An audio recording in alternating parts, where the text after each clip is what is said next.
interpretación. Ahí hablamos también de resistencias. Ya. En antibióticos, mm, a ver, les comento más o menos, ¿no? Ah, ¿Qué es importante para la antibiótico-terapia? Es que tengamos un adecuado diagnóstico, ¿ya? Si uno tiene un adecuado diagnóstico, va a ser mucho más fácil y pertinente que nosotros tengamos o hagamos en todo caso un buen uso de los antibióticos, antifúngicos o cualquier antimicrobiano ¿ok? Entonces, yo lo que creo es que eh, a veces uno usa un antibiótico en función del temor, ¿no? El paciente puede tener, entonces, por si acaso. O usa un antibiótico en función, el doctor tal dijo que hay que usarlo y tú lo obedeces, ¿no?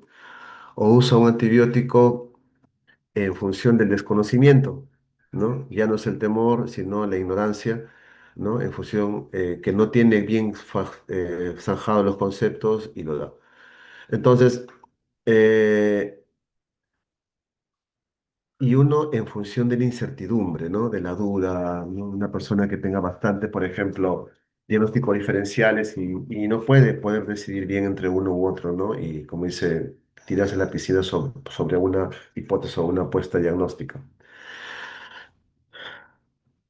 Y realmente, cuando uno tiene un paciente estable, eso puede darte pie a que tú puedas tener un tiempo adecuado para poder decidir usar unos antibióticos. No es que tengas que usarlo sí o sí, urgente, urgente, urgente, se muere, se muere. En esos casos es diferente.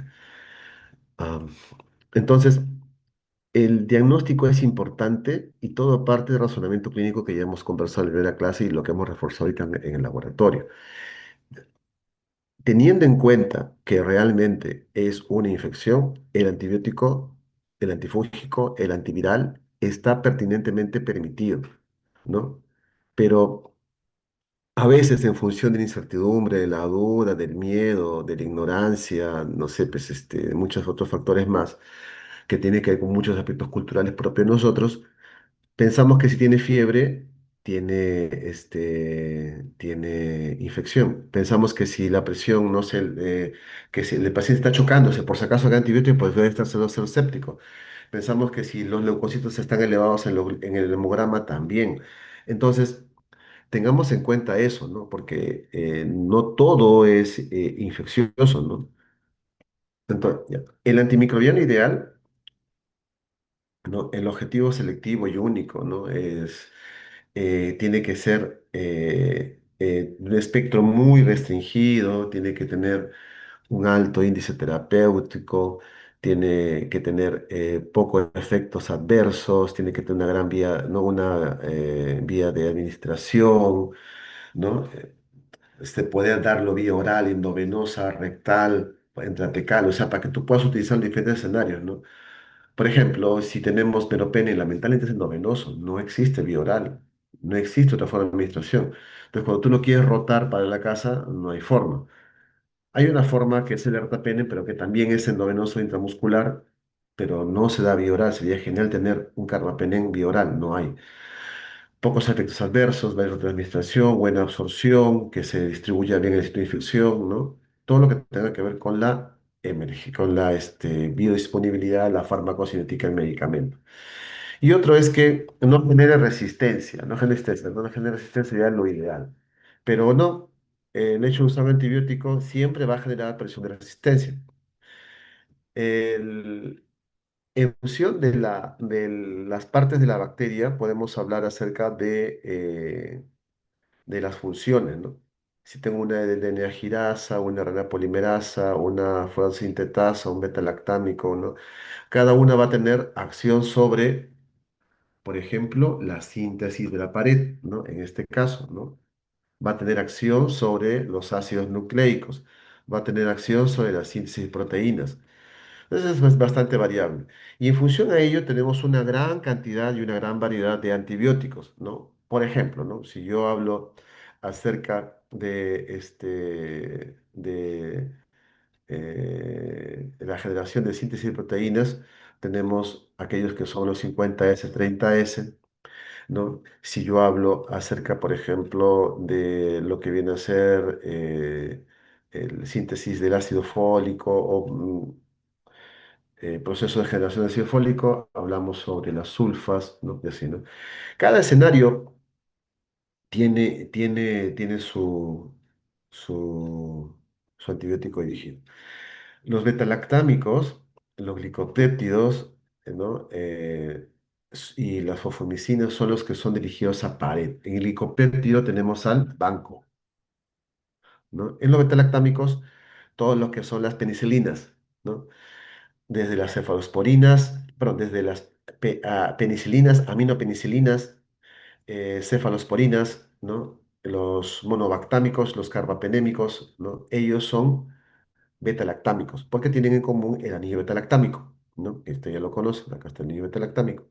Entonces todos tienen este en común y varía en todo caso sus componentes externos. Acá, ¿no? El mecanismo beta-lactámico, ¿no? Altera la proteína ligando, ¿no? La proteína ligando de penicilinas, ¿no? Y en todo caso eso no permite la formación de la pared, ¿no? Tiene acción bactericida, ¿no? Todas tienen anillo beta-lactámico.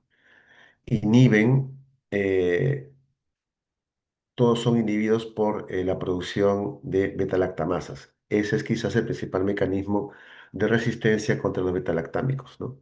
Las beta-lactamasas. Ahí es importante ver, por ejemplo, seguro ya en las rotaciones, ustedes escuchan ble, ble, ¿no? La ble se escucha hasta para la sopa. Es una beta-lactamasa, ¿no? Es una beta-lactamasa, ¿no? Una beta-lactamasa. Este de espectro extendido, hay la beta-lactamasa de espectro ampliado, una beta-lactamasa común y corriente muy sencilla también. Entonces, es el mecanismo de acción, ¿no? Los beta-lactámicos son inactivados por las beta-lactamasas. Los beta-lactámicos tienen bastante frecuencia de generación de alergias, por eso que un gran problema en la medicina o en el tratamiento de infecciones es la reacción a betalactámicos o alergia a betalactámicos. Cuando nos dicen a nosotros, doctor, lamentablemente yo he hecho un rash a betalactámicos, me han intubado por colocar penicilina, lamentablemente estamos hablando de un problema muy, muy serio porque cuando esta persona se infecte, vamos a tener poco armamento para atacar esa bacteria, ¿no? Porque los beta-lactámicos son muy protagónicos en el tratamiento antimicrobiano bacteriano. Anemia hemolítica, déficit intersticial. Los carbapenems causan convulsiones, las sífilis y penicilina de la reacción de Hershey-Heimer, que no es frecuente, pero se ve de vez en cuando, aparece una cuando tratamos sífilis, ¿no? Pero una de las cosas, digo, bien frecuente en todos los betalactámicos es la reacción alérgica, ¿no? La hipersensibilidad. En el caso de las penicilinas, tenemos, ¿no? Que desde el orden de la penicilina hasta las más complejas, que son, por ejemplo, nuestra amiga el carbapenem, es espectro para gram positivos y va yéndose para el espectro para gram negativos, ¿ya? En cambio, en los gram positivos tenemos la penicilina G, ¿no? En el caso de que eso es más para gram positivos, ¿no? Eh, ¿No? Gram positivos que no producen beta-lactamasa. Y uno de los gérmenes que es bastante sensible a penicilina son los anaerobios, ¿no? Antiguamente nosotros cuando queríamos tratar anaerobios, ¿no? Infecciones de partes por anaerobios, dábamos penicilina. Actualmente ya no damos, pero sí funciona. No es que no funcione, sí funciona. Sífilis, gran positivos, ¿no? También es para sífilis, no cubre gran negativos, no cubre pseudomonas, ¿no? En este caso la penicilina. En ampicilina, amoxicilina es generalmente para gran positivos como neumococo, como estreptococo, como enterococo. Para gran negativos, ahí tenemos salmonelas, shigellas, proteus mirabilis, hemófilos influenza. No activo contra pseudomonas también, nuevamente. ¿Ya? La piperacilina, ¿no? que es un beta-lactámico, sí tiene acción para gram positivos y para gram negativos y pseudomonas. Pero ojo, es más para gram negativos y para pseudomonas, su acción contra gram positivos es muy límite y no sobre todo para infecciones muy serias o muy severas. Si uno quiere cubrir un estafilococo coagulasa negativo sensible para una infección muy sencilla, es posible. Pero una bacteremia, la piperacina tazobactam no va a ayudar, no va a ayudar, ¿no? Los inhibidores de beta-lactamasa lo que hacen es tratan de controlar la acción del mecanismo de resistencia de las bacterias que generan beta-lactamasas. ¿Ok? Entonces, intenta. Y para eso tenemos el clavulanato, el sulbactam, el tazobactam. ¿Ok? Hasta ahí todo está bien. Pero, por favor, tengan en cuenta, estas beta-lactamasas tienen un límite. O mejor dicho, este inhibidor de beta-lactam tiene un límite. Cuando hablamos de carbapenems, ¿no? Muchas veces eh, el, este, el inhibidor de beta-lactamasas no ayuda mucho tampoco, ¿no? ¿Entiendes? ¿No? Entonces, hay algunos inhibidores de beta-lactamasas que están apareciendo nuevos para acompañar a los carbapenems, por ejemplo, para proteger a los carbapenems, ¿no? Están apareciendo por ahí en el mercado ya, ¿no? Vaborbactam, por ejemplo, ¿no? El Vaborbactam, ¿no? Es uno de que se da con el meropenem y aparentemente va muy bien, ¿no? Entonces, así como el Vaborbactam, están apareciendo nuevos inhibidores de beta-lactamasas, ¿no? Ahí, ¿no? Pero la idea es eh, tratar de disminuir la acción de los inhibidores de beta-lactamasa, ¿no? De la acción de la beta-lactamasa, perdón. ¿Ok? Entonces tenemos que cubren gram positivos, gram negativos, algunos cubren pseudomonas y también cubren anaerobios. Es un gran espectro que te da este tipo de coadyuvante que es el inhibidor de beta-lactamasas. Las cefalosporinas, interesantemente, tenemos varios tipos de cefalosporinas hasta de quinta generación, como la ceftarolina. Eh, tenemos primera, segunda, tercera y cuarta. Independientemente, al igual que las penicilinas cuando comenzamos, las de primera generación tienen más cobertura para gram positivos y las últimas tienen más cobertura para gram negativos. ¿Ok? Entonces, yendo, por ejemplo, en el caso de la cefalosporina primera, ¿no? Se inactiva por beta-lactamasas. La cefalosporina de segunda, ¿no? Una mejor cobertura para gram negativos, una menor cobertura para positivos, pero todavía cubre gram negativos. Una cefalosporina tercera, ¿no? Una mejor cobertura para gram positivos y gram negativos en un espectro más amplio, ¿no? No cubre pseudomonas. La única cefalosporina tercera que cubre pseudomonas es la ceftazidima, mientras que la cefotaxima o la ceftriaxona no cubre pseudomonas, mientras que la ceftazidima sí cubre pseudomonas. En cuarta generación, eh, es activo contra cefalosporinasas de las enterobacteriáceas y las pseudomonas aeruginosa, ¿no? Esta cefalosporinasa, ¿no? Cromosómicamente inducida es el AMPC, el AMC, ¿no? Que es un tipo de mutación, ¿no? Que es una metalactamasa, ¿no? Que se estimula cuando uno administra, en este caso, administra una cefalosporina a un paciente que supuestamente era sensible a cefalosporina, porque se desreprime la mutación y se hace resistente contra la que supuestamente era sensible. Ceftarolina, ¿no? Que es una cefalosporina de quinta generación, ¿no? También, ¿no? Esta tiene una gran acción contra gram negativos y también contra gram positivos, ¿no? Es activo contra los MRCA. Interesantemente, ninguna, primera, segunda, tercera y cuarta, son activos contra MRCA y contra enterococo. Eso hay que tener en cuenta. Así que si yo tengo un entero y le voy a hacer trazona, no va a funcionar. ¿Ya? Si yo tengo si tengo un estafilococo MRCA y le voy a dar ceftriaxona, no va a funcionar. ¿Ya? Con lo que le quiero decir con la ceftriaxona es que la ceftriaxona es para todo. Muchas veces los colegas piensan que la ceftriaxona se da para cualquier cosa, pero no, hay que saber el espectro real para poder decidir. Entonces, como se habrán dado cuenta, cubre bien estrepto y gram negativos sensibles, pero no cubre gram negativos resistentes, no cubre pseudomonas, ¿no? Las ceftriaxonas. La ceftriaxona tiene un límite, hay que tener en cuenta eso. Los monobactámicos, el único monobactámico que utilizamos actualmente es el Astronam. El Astronam no es que sea de uso masivo, nada, lo usamos para alérgicos contra beta-lactámicos, pero actualmente tiene una utilidad muy interesante el Monobactam, ¿no? ¿Cuál es la utilidad muy interesante? Es que este antibiótico se puede utilizar uniendo contra el ceftazidima avibactam, ¿no? Que es otro avibactam, que es de las últimas generaciones y nivel de antibióticos que tenemos acá en Perú para gram negativos MDR, ¿no? Enterobacterias MDR. Es el Doctor, último que... Dime. doctor, ¿está presentando la diapositiva? Ah, ¿no? Ay, perdón, disculpe.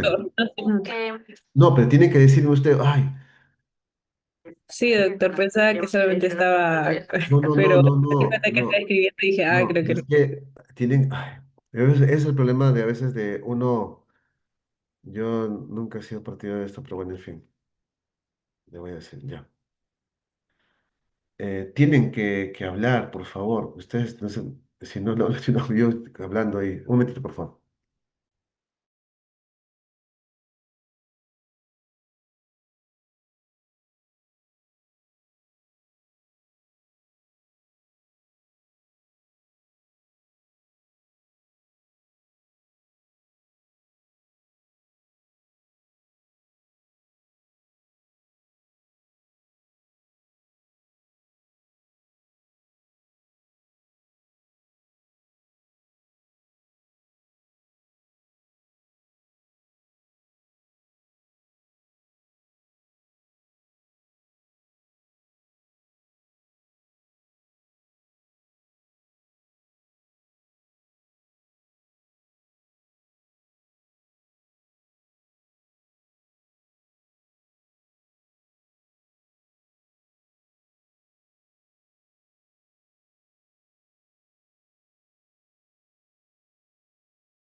Ya. A ver, vamos a ver. Como les dije, los antibióticos no se utilizan para ninguna de estas condiciones, como les había mencionado, ¿no? Es estrictamente para infecciones, no es para tratar la ansiedad de los médicos, ¿no? Este, el antimicrobiano ideal es el que tiene las características que ya les dije a ustedes, ¿no? Lo ideal es que sea dirigido. Pero eso de espectro dirigido es bien difícil, como se han dado cuenta en lo que hemos les he estado diciendo de los betalactámicos y todo. No existe un antibiótico con un espectro reducido para tal, siempre combina para positivo negativos o paneroides, ¿no? Algunos sí, otros no. Es bien difícil que tenga un espectro dirigido. Pero el ideal sería ese. También estructura y función. Doctor, disculpe, aún no se ve. No se ve. Acá sí estoy compartiendo. Mm, ¿Ustedes lo ven? ¿Alguien lo ve? Doctor, sería bueno que entre y salga de compartir. ¿Cómo, cómo? O sea, que deje de compartir y vuelva a compartir para que se actualice la página. Ya, ok. Acá está. Ya. Ahí. ahora sí. Ahora sí, doctor. Ok, entonces ya les había mencionado la antibiótico-terapia, había mencionado el antimicrobiano ideal. Como le digo, en resumen de esta parte de acá, es que idealmente debería ser un antimicrobiano que sea dirigido, específico, pero eso no hay. Como ya le había comentado hablándole a ustedes, que un antibiótico puede tener varios espectros, es bien difícil.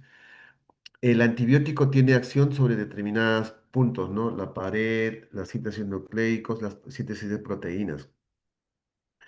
De igual forma, hay una gran serie de antibióticos, ¿no? Dirigidos a, por ejemplo, a de proteínas, dividido en 30S, 50S en el metabolismo del ácido fólico, ¿no? En lo que viene a ser el citoplasma, en la síntesis de proteína. Ah, pero quizás uno de los más importantes es cuando vemos el de pared, ¿no? Y de los de pared nos interesan mucho los betalactámicos. ¿Por qué? Ellos generalmente sí tienen una particularidad, es que son bactericidas, ¿no? Esa es la gran ventaja. En los inhibidores de síntesis de pared tenemos las penicilinas, cefalosporina, monobactámicos y carbapenems. Quizás ustedes ya conocen muchos carbapenems porque en los hospitales ahorita estamos utilizando bastante carbapenems como qué, como meropenem, ertapenem, imipenem, doripenem. Pero una gran desventaja es que eso genera mucha resistencia y ahorita tenemos un problema con la resistencia a carbapenems. Esas son las carbapenemasas. Eh, Porque esto sí nos dificulta mucho el manejo. Los glicopéptidos, acá tenemos la vancomicina, ¿no? Todos tienen en común que tienen un anillo beta-lactámico, ¿no? Este es el anillo beta-lactámico. Y el mecanismo ¿no? Acá está el mecanismo, ¿no? Que viene a ser a la alteración de la proteína ligando, ¿no? Por medio en este caso, ¿no? De la penicilina, ¿no? O sea, que inhibe a la proteína ligando, que es la que produce en todo caso la que genera en todo caso la generación de la pared, ¿no?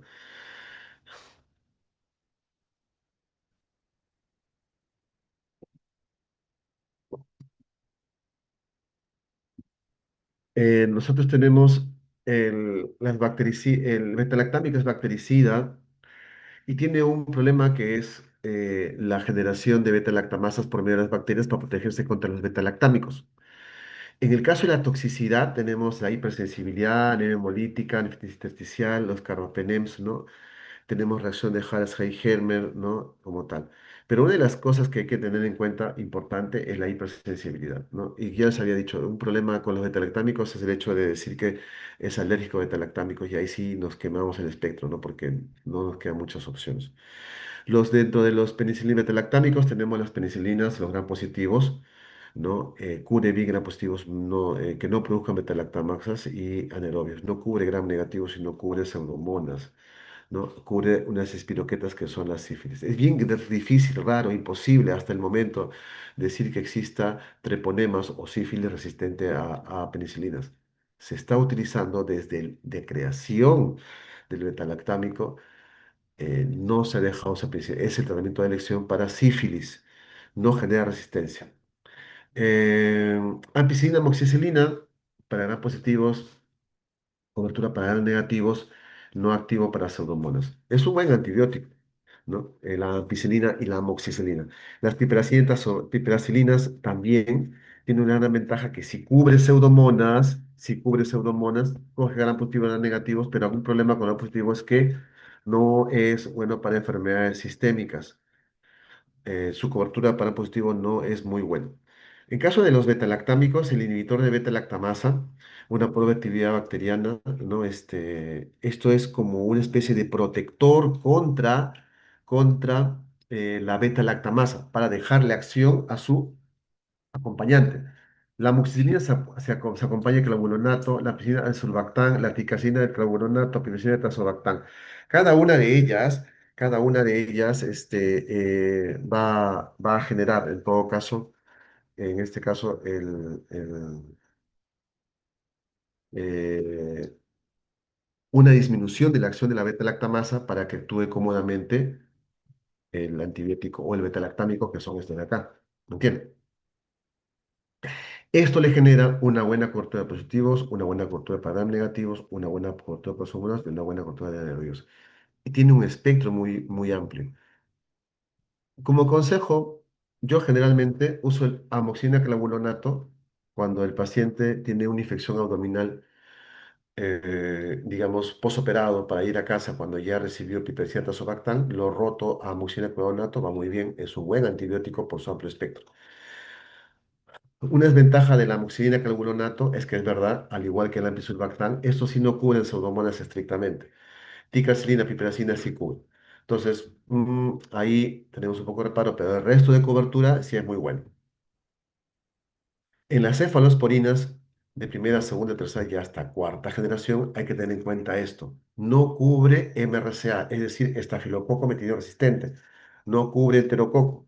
Pero de un orden, desde primera hacia cuarta, es más para gram positivos y acá más para gram negativos. ¿Me entiendes? Es así como va. Va bajando todo eso. Una particularidad en la cefalosporina de tercera generación, para ir en ese orden gradual, es que la cefalosporina de tercera, llámese ceftazima, sí cubre pseudomonas, mientras que la ceftriaxona no cubre pseudomonas. Y en el caso de las cuartas generaciones, sí cubre pseudomonas y tiene una particularidad que cubre una mutación que se llama AMPC. Como se había mencionado, es una cefalosporinasa cromosómicamente inducida, ¿no? Tenemos una ceftaorina que es una cefalosporinasa de quinta y tiene una gran cobertura para también gram negativos comunes, ¿no? No resistentes, ¿no? O sea, puede cubrirte una E. coli, una Klebsiella, pero que no tenga Blaze, por ejemplo, ¿no? Que tenga sensible, pero sí te cubre a nuestra amiga la MRCA, a la estafilococo resistente, no te cubre lamentablemente a Strepto, pero sí, entonces sería una buena cobertura para una neumonía de la comunidad en la cual tú sospeches que tiene staph o sospeches que sea una enterobacteria, ¿no? Monobactámicos, ¿no? Ahí tenemos el Astrionan, que es uno de los, digamos, que utilizamos más. Pero actualmente, aparte de utilizarlo cuando hay alergia a los betalactámicos, se utiliza cuando vamos a sumarlo con dos antibióticos, sería la ceftazidima avibactam. Este es el antibiótico con a más amplio espectro que hay acá en el Perú, ¿no? Después de esto, lamentablemente no hay más. Y si el paciente está con bacteremia a una MDR que no es... Katy, Katy, eso no tomes. Bótalo ya. Tiene varios días. Ya. Entonces, eso hay que unirlo con Astronan. Entonces, cuando hacemos Astronan más Ceftabibactam, podemos atacar una gran cantidad de resistencia, sobre todo para metalo-beta-lactamasas, que es un tipo de céfalos, de antibióticos, pero es un tipo de mutaciones contra los carbapenems, ¿no? En esos casos, sí. Si no tuviera metalo-beta-lactamasas, podríamos utilizar solo ceftriaxona sola. Pero cuando hay metalo-beta-lactamasas, tenemos que unirlo con Astronan y esa es una estrategia para poder atacar a estas bacterias. Ya les repito que si después de esto no hay resistencia, lamentablemente, como le digo a mis residentes, nos ponemos a llorar porque no hay más opciones en este país. ¿Ya? Acá no hay cefidroco, no hay esos antibióticos raros que ya ven, están en el mercado, no existen acá. Y si ha pasado, y los pacientes pueden morir, ¿no? Por resistencia. Carbapenems, ya se había mencionado, tenemos meropenem, imipenem y ertapenem. Una ventaja del meropenem y imipenem, ¿no? Y es que estos cubren pseudomonas, mientras que el ertapenem no cubre pseudomonas, no cubre enterococos. El meropenem y el imipenem pueden cubrir un poquito de enterococos, tampoco no es que sea ideal, ¿no? Pero sí traten de entender que ninguno cubre MRCA, no cubre MRCA. Pero la diferencia es que el meropenem, imipenem, doripenem, a diferencia del ertapenem, cubren pseudomonas. Vancomicina se da para MRCA y para Clostridium difficile, pero ojo que la vancomicina en Clostridium difficile se da en vía oral, no se da en cualquier tipo de escenario endovenoso, se da vía oral, porque el Clostridium está en la luz intestinal. Y aparte, la vancomicina no se absorbe cuando das vía oral, no pasa a la sangre. 100% se queda en el tracto intestinal. Es una molécula muy grande. ¿Ya?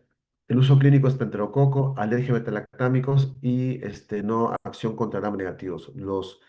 La vancomicina no tiene acción contra gram negativos. Eso lo repetí muchas veces y lamentablemente en los exámenes, no sé por qué motivo lo ponían. Varios chicos lo ponían. Y eso probablemente porque no mira clase, ¿no? Porque no todo lo que lean, eso no hay que escucharlo.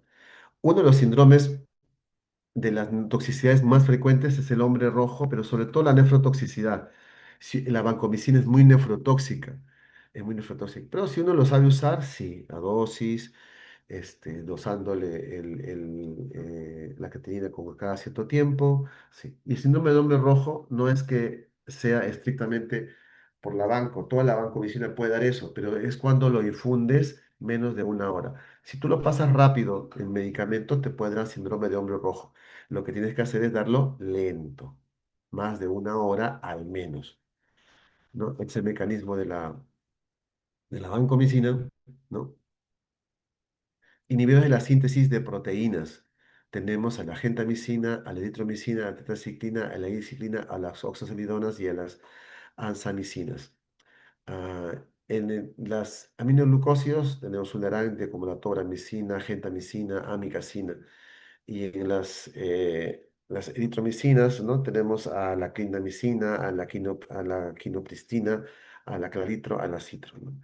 Ah, Aquí tenemos que entender a los macrólidos, ¿no? A los macrólidos, ¿no? Que ahí tenemos al eritro, al eritro, claritro y al citro. Las tetras, que ahorita están por una forma ¿no? muy bien consideradas, tenemos a la doxiciclina, que es la que empleamos, por ejemplo, para neumonías atípicas, ¿no? Como un ejemplo. Tenemos la minociclina, que empleamos generalmente también en neumonías atípicas, pero sobre todo los dermatólogos lo usan para el acné, ¿no? La tigeciclina, ¿no? Que es una gliciclina, ¿no? No es para pseudomonas o proteus, es un antibiótico que utilizamos para, por ejemplo, neumonías severas por Acinetobacter. Las oxalidonas, linezolid, la rifampicina también, ¿no? Síntesis de proteínas, ¿no? 30S, aminoglucosa, tetraciclinas y 50S, lelincosamidas, las macrooxazolidonas. La oxazolidona, para que se acuerden usted, es el famoso linezolid. Linezolid. En el caso de los inhibidores de síntesis de proteínas, tenemos la afinidad por la unidad 30S y 50S. Y los ejemplos, tenemos, por ejemplo, tetraciclinas, macrólidos, aminoglucósidos, lincosamidas, ¿no? Los aminoglucósidos, ahí tenemos a la gentamicina, tobramicina, amicacina, ¿no? Mecanismo de acción, síntesis de proteínas, no anaerobios. Es más que todo para gram negativo resistente. Este es un antibiótico bien curioso, ¿no? Yo les he dicho, no existe mucha opción en este país para resistencia. Quizás uno de los antibióticos más obviados, no considerados, ¿no? Entre nosotros son los aminoglucósidos, porque estos sí cubren gérmenes resistentes. Eh, pero hay un poco de temor en el uso de ellos porque causa nefrotoxicidad y ototoxicidad, ¿no? Entonces hay que tener bastante cuidado, sí, pero si lo sabes usar es un gran antibiótico. El único problema es que no le puedes dar 15 días, 3 semanas, un mes. No, no, no. Normalmente tendemos a dar los 5 a 7 días, eso es verdad, ¿no? A dosis bajas puedes ampliarlo, pero ya no tiene una acción tan potente. Pero sí, es cierto, es un buen antibiótico. En algunos casos se le da como coadyuvante a un betalactámico para potenciar la acción y para dar un buen golpe a la resistencia, ¿no? Tetraciclinas, ahí tenemos la doxiciclina. Yo uso mucho doxiciclina cuando tenemos, por ejemplo, gérmenes atípicos o sospechas de infecciones que sospechamos que no tenemos diagnóstico. ¿Por qué? Porque si no hay diagnóstico, es posible que el método no sea adecuado, que la carga no sea adecuada, o sea, que sea un germen atípico que no es cultivable. Ahí el escenario es bueno. Macrólidos, ¿no? Tenemos a eritromicina, citromicina, también para neumonías atípicas, para ITS, ¿no? Algunos pacientes con alergia a penicilinas. La toxicidad generalmente es gastrointestinal, dolor abdominal, ¿no? Epigastralgia, es bastante frecuente con eritros sobre todo. Yo me acuerdo, yo tomaba eritros de niño, hoy ya no se usa ya. Lo tomábamos de jarabe para las faringitis. Imagino que todos los niños de mi generación odiaban ese jarabe porque te caía horrible en el estómago, ¿no? Te dolía el estómago, niños con dolor de estómago por esos antibióticos. Era muy pesado, ¿no? Eh, y eleva los niveles séricos de anticoagulantes y la teofilina, ¿no? Lincosamidas, ahí tenemos a la clindamicina. La clindamicina es un gran antibiótico, se puede dar para Staphylococcus aureus y algunos Staphylococcus aureus MRSA comunitarios sí son sensibles a clindamicina. También se da anaerobios. Es quizás el rol protagónico de este antibiótico es para anaerobios. No se da para gram negativos, no tiene ninguna acción. Y hay un problema. Independientemente de todo, es un antibiótico que por definición clásica, por historia de la medicina, es asociado a las diarreas asociadas a antibióticos. Y esta, supuestamente porque el antibiótico condiciona el crecimiento de Clostridium difficile. ¿Ya? Dentro de los inhibidores competitivos, ¿no? Inhiben es la unión de las sulfonamidas con la trimethoprim, ¿no? En este caso, el sulfamethoxazol con trimethoprim. Él es el ejemplo del cotrimoxazol. Este antibiótico es genial, ¿no? Tiene una gran cobertura para gram negativos, ¿ya? Cubre bien gram negativos. Las guías americanas actualmente lo ponen como tratamiento para infecciones por gram negativos, pero también tiene una buena acción sobre, claro, la citus, la nocardiosis, las clamidias, la neumocistosis como tal, ¿no? Dentro de los efectos adversos tenemos las nefritis, las leucopenias y las anemias, ¿no? La fluorquinolonas. Tenemos la ciprofloxacina, la levofloxacina y la norflox y la moxifloxacina. En orden de espectro y de generación, en el sentido de la evolución de las quinolonas, el orden es este, ¿no? Como es más vieja, intermedia y esta la más joven, entre comillas. Y entre estas tres, lo que hay que entender es la cobertura para bacilos gram negativos, es mucho más para la ciprofloxacina y mucho menos para moxifloxacino. Y para cobertura para cocos gram positivos es mucho menos para ciprofloxacino y mucho mejor para moxifloxacino. Por eso que a la moxifloxacina y al levofloxacino se les conoce con un nombre bien interesante que se les dice son las quinolonas respiratorias. Así se les pone. Quinolonas respiratorias a estas dos más sobre todo al moxifloxacino. ¿Por qué? ¿Por qué? Porque estas son diseñadas para neumonías. Entonces, así diseñadas para neumonías. Pero realmente son muy buenas en cualquier escenario, ¿no? Pero le dice que no. Y otra ventaja es que supuestamente la biodisponibilidad a nivel alveolar es muy buena. Una particularidad que no está escrita acá es que este sí cubre anaerobios. El único quinolona que cubre anaerobio es mi querida moxifloxacina. Dentro de las toxicidades tenemos las tendinitis, las rupturas del tendón de Aquiles y el cute prolongado. En el caso de muertes súbitas, en adultos mayores se ha asociado al uso de quinolonas, ¿no? Metronidazol. Tenemos eh, metronidazol, tenemos utilizado para anaerobios. Antes utilizábamos esta división, ¿no? Encima del diafragma, debajo del diafragma. Encima del diafragma, ¿qué medicamento yo puedo utilizar para aerobios? Clindamicina. Debajo del diafragma, ¿qué medicamento puedo usar para aerobios? Metronidazol, ¿no? Era así la división clásica. Aunque realmente podemos usar metronidazol arriba y clindamicina abajo o viceversa. Ya, o sea, no hay ninguna restricción, pero normalmente usamos esta división por unos detalles muy técnicos. Clindamicina tiene una buena cobertura contra actinomyces israelí, ¿no? Cosa que no lo tiene metronidazol. Entonces, por ese lado, actinomyces es de vía respiratoria alta y puede llegar a pulmón. Pues, por ahí podría ser una opción para diferenciar. Pero metronidazol también se emplea para giardia, trichomonas y entamueba. Toxicidad, ¿no? Efectos disulfiram-like, ¿no? Sabor metálico y neurotoxicidad. Aspectos, ¿hasta ahí todo bien? Sí, doctor. Ya. Vamos a correr en el caso de aspectos farmacológicos, ¿ya? En aspectos farmacológicos, estamos a las 9:30, tenemos todavía, ¿no? En aspectos farmacológicos hay que ver lo siguiente, la farmacocinética. La farmacocinética tiene que ver con los procesos de absorción, distribución y metabolismo y excreción. Eso no es estricto de los antibióticos. Eso puede ser visto en cualquier medicamento. Y esto ustedes les han enseñado en fármaco. ¿Es importante tener un repaso sobre esto? Claro que sí, ¿no? La absorción, distribución, metabolismo y eliminación de la droga. Porque esto es el proceso que recibe el medicamento una vez que uno lo ingiere, ¿no? Una vez que uno lo ingiere y llega a la sangre. Esto se bypassea, por así decirlo, o se acelera o se abrevia cuando utilizamos la medicación por vía endógenos, ¿no? Entonces, tenemos medicamentos que tienen forma de dosificación sólida, gránulos, ¿no? Partículas finas, ¿no? Y estos pueden disolverse de una menor distribución y una mayor disolución.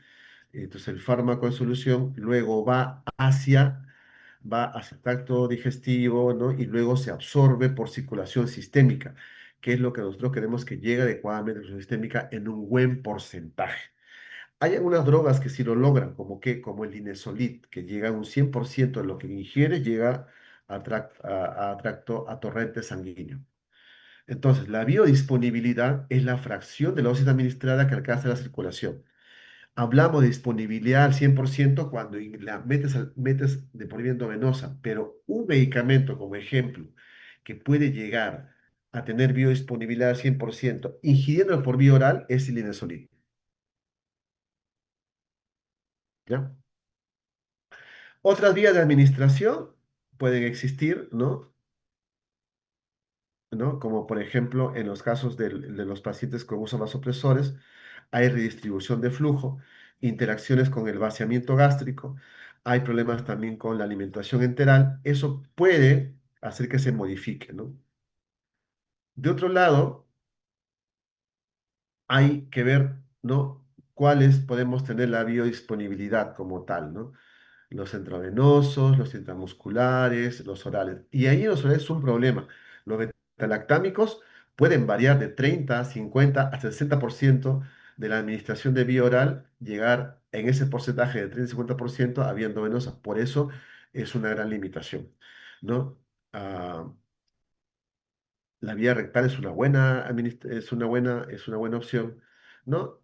La vía inhalatoria una menos opción. Pero el que mejor va por definición es la vía endovenosa, ¿no? Pero eso generalmente cuando vemos infecciones severas o queremos tener una buena biodisponibilidad, ¿no? Eh, Tenemos medicamentos que se fijan a albúmina, ¿no? A proteínas, ¿no? Por ejemplo, ¿no? Y cuando hay hipoluminemia, tenemos mucha fracción libre, ¿no? Fracción libre del medicamento, ¿no? Entonces, podemos tener, cuando hay hipoluminemia, bajos niveles séricos, ¿no? Del medicamento. Entonces, eh, lo que hay que ver es que si el medicamento o el antibiótico se une a las proteínas, puede disminuir la fracción libre del antibiótico, ¿no? En el metabolismo, tenemos metabolismo por medio de la oxidación, el P450, ¿no? Que es lo más clásico, ¿no? Que ustedes pueden apreciar cuando vayan a ver, por ejemplo, interacciones medicamentosas con metabolismo hepático. Siempre tienen que ver si es que hay interacción con el citocromo P450, ¿no? Y también el otro es el medio de la conjugación.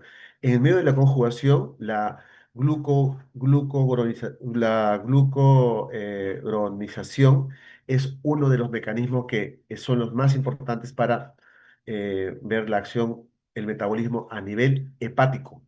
Acá estamos hablando de metabolismo a nivel hepático. Dentro de la eliminación, ¿no? Tenemos que ver cuánto se excreta del fármaco, ¿no? Del organismo, la eliminación de la sangre o del cuerpo de forma activa, ¿no? Y también podemos tener eliminación del fármaco por medio de las heces, ¿no? Esa es la protorrea.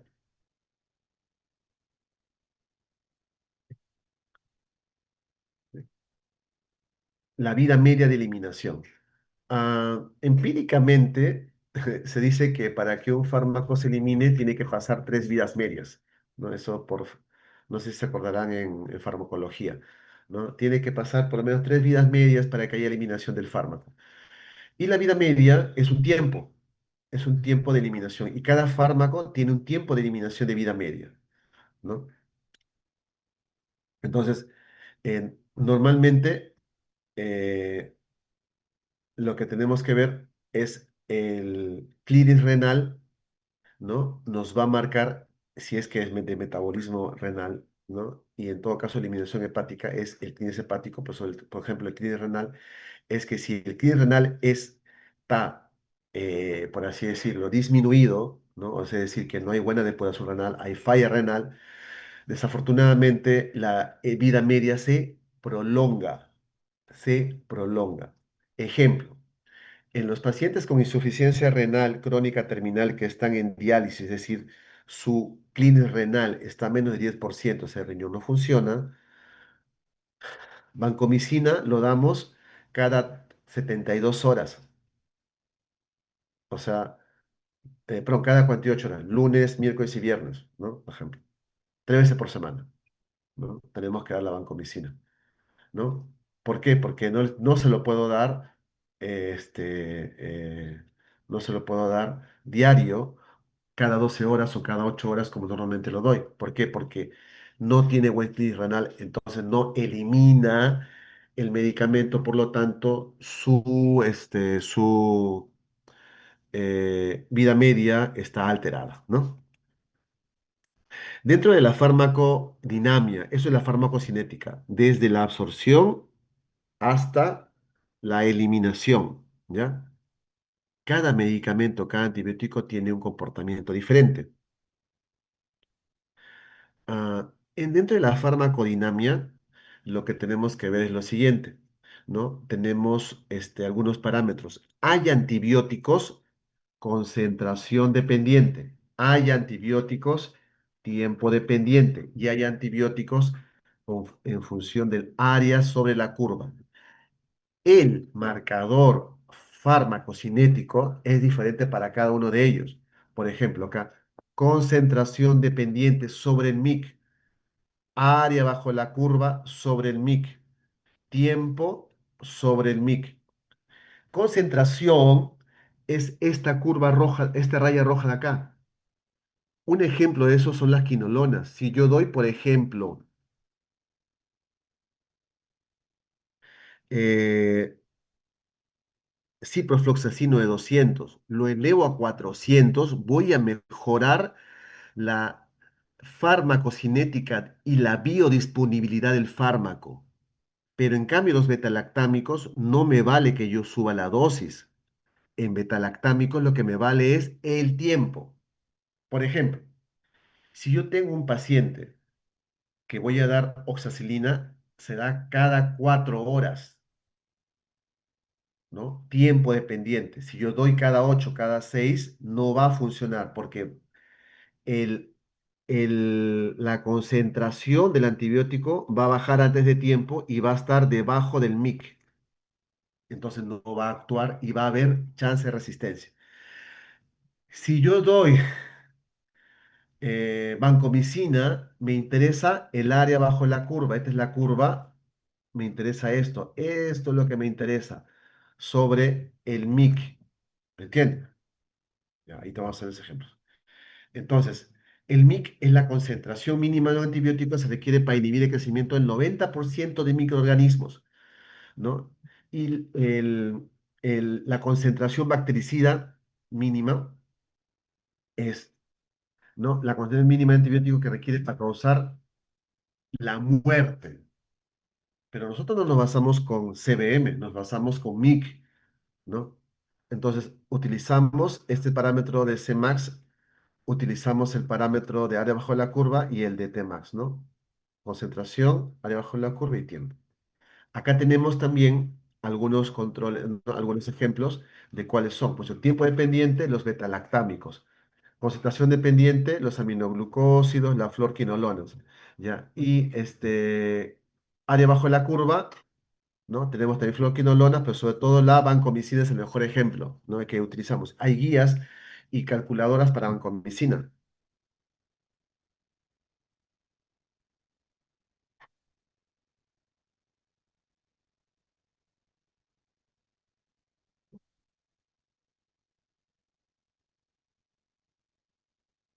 Entonces, ah, efecto posantibiótico. Todo antibiótico tiene un efecto posantibiótico y por ese motivo es que muchas veces lo que hemos hecho antes era, por ejemplo, poner neumonía 14 días, bajamos a 10, bajamos a 7, estamos ya tentativa en 5, porque el efecto posantibiótico es importante, ¿no? Ya le dije, ¿no? 3 vidas medias del antibiótico se elimina. Si el paciente llega a tener una mejoría clínica 72, 48 horas, tú podrías acortar el tiempo en 5 días o 7 días y dejarlo y dejar que el efecto postantibiótico pueda hacer el trabajo, ¿no? Es una gran ventaja.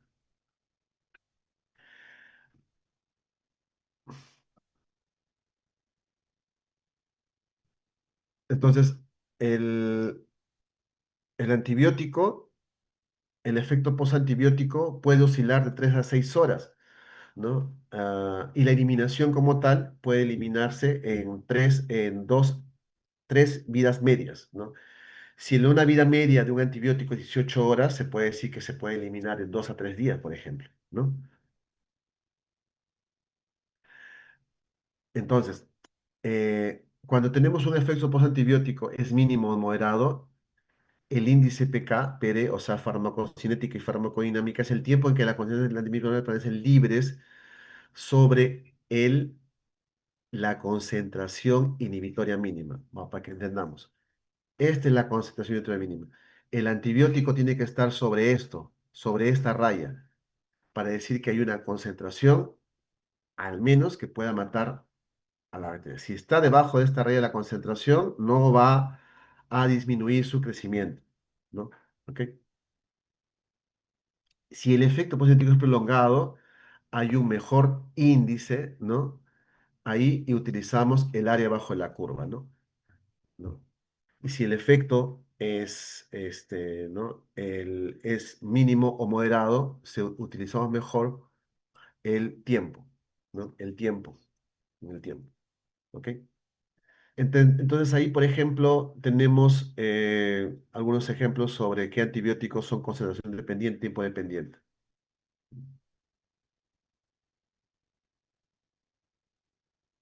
Acá, Y acá está un buen ejemplo sobre lo que les había mencionado, ¿no? Este es el SIM, este es ¿no? ¿Cómo era? Esta es la concentración preventiva de mutaciones, ¿no? Entonces, lo que uno quiere es tratar de siempre estar sobre este valor, porque si bien es cierto, si yo estoy sobre este valor, al menos aseguro que no haya replicación. Pero si yo me quedo acá, estoy controlando el crecimiento, pero como la bacteria todavía tiene oportunidad y capacidad de generar mutaciones. Pero si yo estoy encima de este valor acá, alto, que sería lo ideal, yo estoy disminuyendo el crecimiento y aparte previniendo que no haya mutaciones, ¿no? Eso sería lo ideal, pero muchas veces no se puede lograr. Porque en algún momento de la fármaco cinética y farmacodinamia, el antibiótico va a bajar y va a estar cercano al SIM. Va a haber momentos que eso sucede. Y en ese momento se puede decir que podría haber presión antibiótica y habría una posibilidad de estar en la ventana de selección de mutaciones.